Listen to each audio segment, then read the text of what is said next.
स्वतंत्रता दिवस के बाद सबसे प्रमुख राजनीतिक फैसला 26 अक्टूबर 1947 को यह हुआ कि महाराजा हरि सिंह ने जम्मू कश्मीर रियासत की बागडोर स्वतंत्र भारत के हाथों सौंपकर स्वयं को गौरवान्वित किया था। तब से ये दिन समारोह पूर्वक मनाया जाने लगा और भारतीय एकता का प्रतीक बन गया।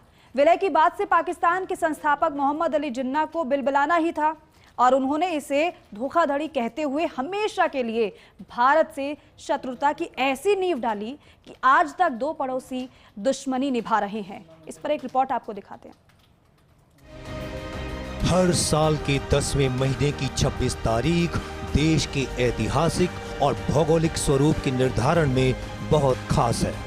यह उन दिनों की बात है जब 1947 में बंटवारे की आंच अभी ठंडी भी नहीं हुई थी। ऐसे अफरा तफरी के माहौल में देश आक्रामक हो उठा और बंटवारे के बाद अस्तित्व में आए पाकिस्तान ने कश्मीर पर हमला कर दिया। परिस्थितियों को देखते हुए कश्मीर के राजा हरि सिंह ने 26 अक्टूबर 1947 को अपने राज्य को भारत में मिलाने का फैसला किया। इस समझौते पर दस्तखत होते ही भारतीय सेना ने जम्मू कश्मीर पहुंचकर हमलावर पड़ोसी की सेना के खिलाफ मोर्चा खोल दिया। इस लड़ाई में कश्मीर का कुछ हिस्सा पाकिस्तान के कब्जे में चला गया। कश्मीर आज तक दोनों देशों के रिश्तों में तल्खी की वजह बना हुआ है। कैसे कश्मीर भारत का हिस्सा बना, इस पर विस्तार से बात करें तो भारत को जब आजादी मिली तो वह टुकड़ों में बटा हुआ था। अलग अलग रियासतें, सबके अपने अपने मसले, देश बंटवारे का दर्द झेल ही रहा था। उस वक्त जूनागढ़, हैदराबाद और जम्मू कश्मीर के शासकों ने भारत के साथ विलय नहीं किया था। जूनागढ़ में जब भारत ने जनमत संग्रह कराया तो वहां के लोगों ने हिंदुस्तान के साथ जाने का फैसला किया। 9 नवंबर 1947 को भारत का हिस्सा जूनागढ़ बन गया।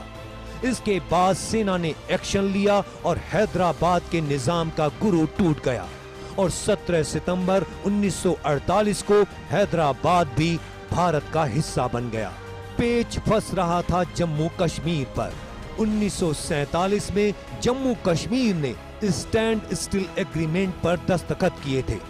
पाक ने ये प्रस्ताव मान लिया, लेकिन भारत को आपत्ति थी। 24 अक्टूबर 1947 को पाकिस्तान के कबायली लड़ाकों ने कश्मीर पर हमला कर दिया। कश्मीर की सिक्योरिटी को लेकर वहां के राजा हरि सिंह भी दुखी थे। उन्होंने मदद के लिए भारत सरकार के आगे गुहार लगाई। क्योंकि भारत में कश्मीर का विलय नहीं हुआ था, ऐसे में तत्कालीन गवर्नर जनरल लॉर्ड माउंटबेटन ने कहा था कि भारतीय सेना कश्मीर की कोई मदद नहीं कर सकती।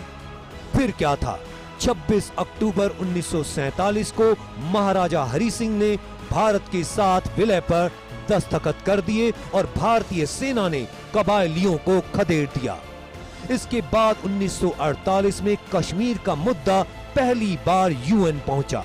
भारत ने इसका डट कर विरोध किया और कहा कि पाकिस्तान ने कश्मीर के कुछ हिस्सों पर बलपूर्वक कब्जा कर लिया है। इसके बाद यूएन के संकल्प में भारत और पाकिस्तान से सीज फायर और दोबारा जनमत संग्रह करने को कहा गया।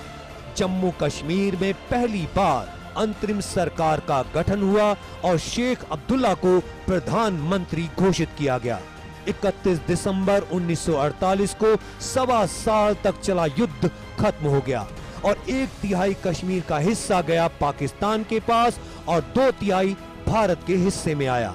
हालांकि इसके बाद से आज तक कश्मीर भारत और पाकिस्तान के बीच टकराव का मुद्दा बना हुआ है। घाटी से धारा 370 भी खत्म हो चुकी है। हाल ही में जम्मू कश्मीर में विधानसभा चुनाव पूरी तरह शांतिपूर्ण वातावरण में हुए। बम्पर वोटिंग हुई। साथ ही अब एक नई सरकार का गठन हो चुका है। जम्मू कश्मीर की नवनिर्वाचित सरकार से अपेक्षा की जा सकती है कि वह पाकिस्तान के मंसूबों पर पानी फेरने का काम करेगी और इस सीमावर्ती राज्य तथा दुनिया भर में सबसे अधिक खूबसूरती समेटे प्रदेश को देश का गौरव बनाने का काम करेगी। उसे ये भी सुनिश्चित करना होगा कि मुस्लिम बहुल प्रदेश में हिंदू तथा अन्य धर्मों के अल्पसंख्यक लोग जो यहाँ पीढ़ियों से रह रहे हैं, उनकी सुरक्षा का कवच तैयार है। कुल मिलाकर अब कश्मीर एक नई राह पर आगे बढ़ रहा है। Bureau report, first India news, Jaipur.